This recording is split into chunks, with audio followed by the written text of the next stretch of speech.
One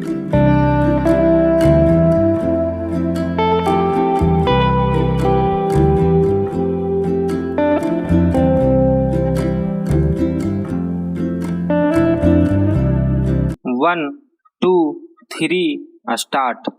अध्यक्ष महोदय, मैं निवेदन करना चाहता हूं कि सरकार को यह निश्चय करना चाहिए कि इस बिल का सही उपयोग किया जाएगा।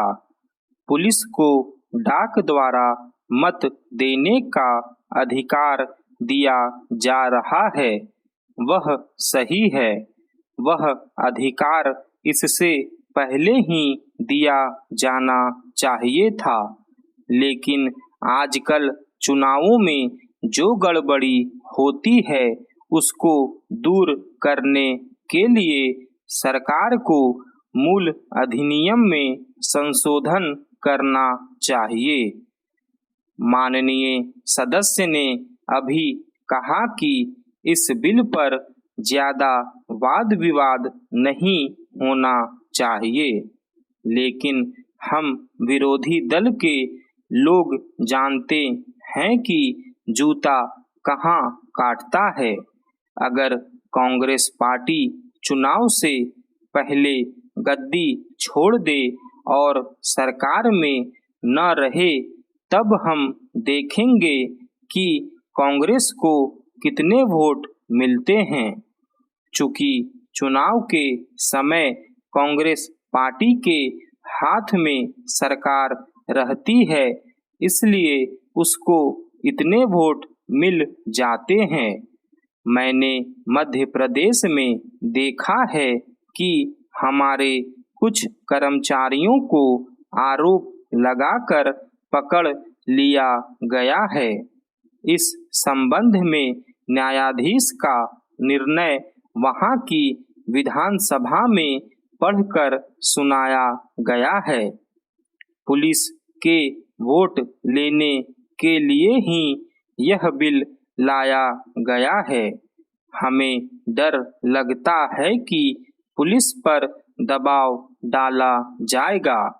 सरकार को यह बतला देना चाहिए कि ऐसा नहीं किया जाएगा।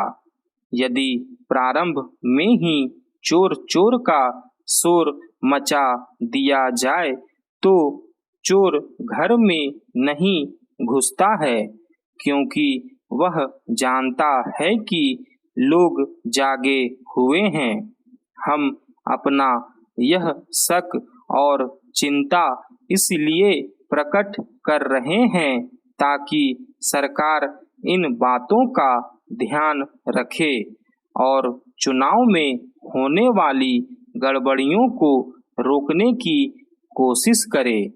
यह जो छोटा सा बिल लाया गया है, किसी विशेष मतलब से लाया गया है। जैसा कि विरोधी दल के अन्य माननीय सदस्यों ने कहा, यह बिल किसी विशेष पार्टी के हित के लिए नहीं लाया गया है। केवल अपने प्रदेश से बाहर काम करने वाले पुलिस के आदमियों को डाक द्वारा मत देने का अधिकार देने के लिए नहीं लाया गया है। मैं निवेदन करना चाहता हूं कि अभी देश में वे स्थितियां पैदा नहीं हुई है जिनमें वह अपनी मत के अनुसार जिसको चाहे वोट दे सकें। सदस्यों ने कहा है कि मध्य प्रदेश के लोग जो नागालैंड में हैं, बेशक उनको यह अधिकार देना चाहिए, लेकिन इसके साथ साथ यह भी कहा जाता है कि हमारे राज्य में पुलिस के लोग हैं। अध्यक्ष महोदय, मैं कहना चाहता हूं कि हर आदमी को यह अधिकार है कि जिसको वह चाहे डाक द्वारा मत भेज सके। ऐसा तो नहीं है कि सभी मत किसी एक अधिकारी के सामने ही इकट्ठा करके भेजे जाते हैं।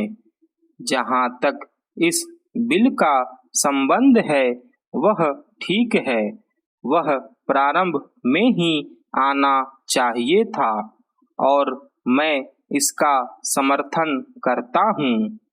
मैं इस सदन के माननीय सदस्यों से भी निवेदन करता हूँ कि इस बिल को पास कर दिया जाए।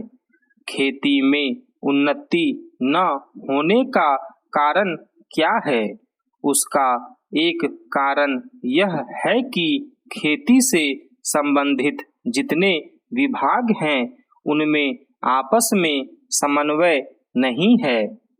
खेती के लिए अच्छी खाद की आवश्यकता है, पानी की आवश्यकता है, औजारों की आवश्यकता है और धन की आवश्यकता है। इन सारी चीजों के लिए अलग अलग विभाग हैं। मालूम ऐसा पड़ता है कि उनका आपस में कोई संबंध नहीं है। वे आपस में मिलकर कोई योजना नहीं बनाते जिससे खेती की आवश्यकताएं पूरी होती।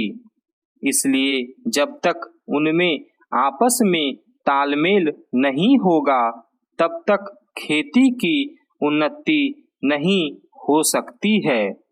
दूसरा कारण यह है कि योजना की बिल्कुल कमी है।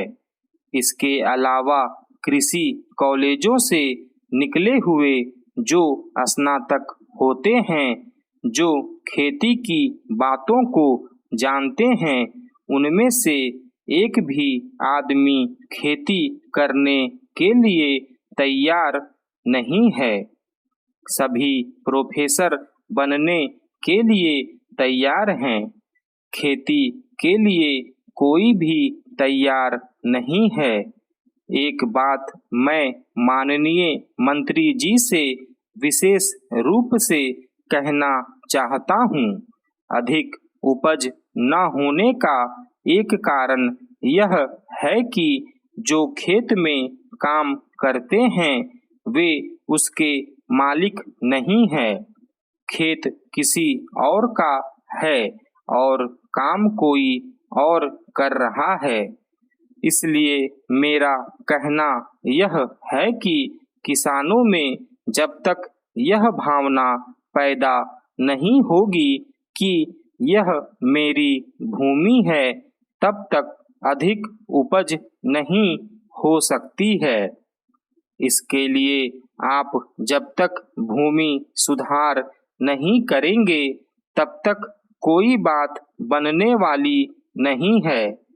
दुर्भाग्य से इस देश में खेती करने वाले बहुत कम लोग ही भूमि के स्वामी हैं।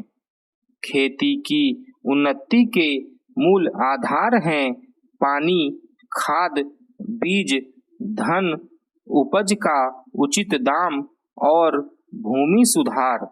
इन सब की ओर कृषि मंत्रालय का ध्यान नहीं है। सरकार को प्रत्येक खेत को पानी और हर आदमी को काम देना सुनिश्चित करना चाहिए। स्टॉप।